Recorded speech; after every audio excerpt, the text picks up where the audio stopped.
Euler-Venn diaqramına əsasən uyğunluğu müəyyən edin. Birinci əşdatsilər döyüşü, ikinci həmədan döyüşü və bəz döyüşündən ibarət üçlü Venn diaqramı tərtib olunub və bu uyğunluğu müəyyən edək.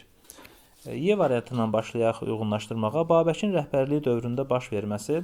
Babək 816-cı ildən etibarən üsyanın rəhbəri olub və birinci əşdatsilər döyüşü 829-cu il, ikinci həmədan 833-cü il, bəz döyüşü isə 837-ci ildə olub və bunların hər biri Babəkin rəhbərliyi dövrünə düşür, ortaq cəhət olacaq.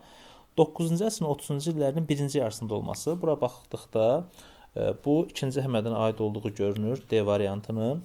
833-cü il. Afşinin rəhbərlik etdiyi ordunun qələbə qazanması. Burada iki döyüşdə qələbə qazanıb Ərəb xilafəti, ikinci həmədan və bəz döyüşündə.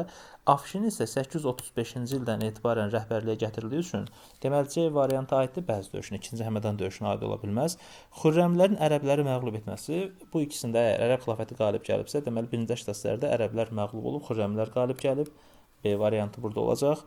Xürrəmlərin ilk dəfə məğlub olması. Bu variant ilk baxışdan ikinci həmədana aid görünsə də, əslində A variantı heç birinə aid deyil.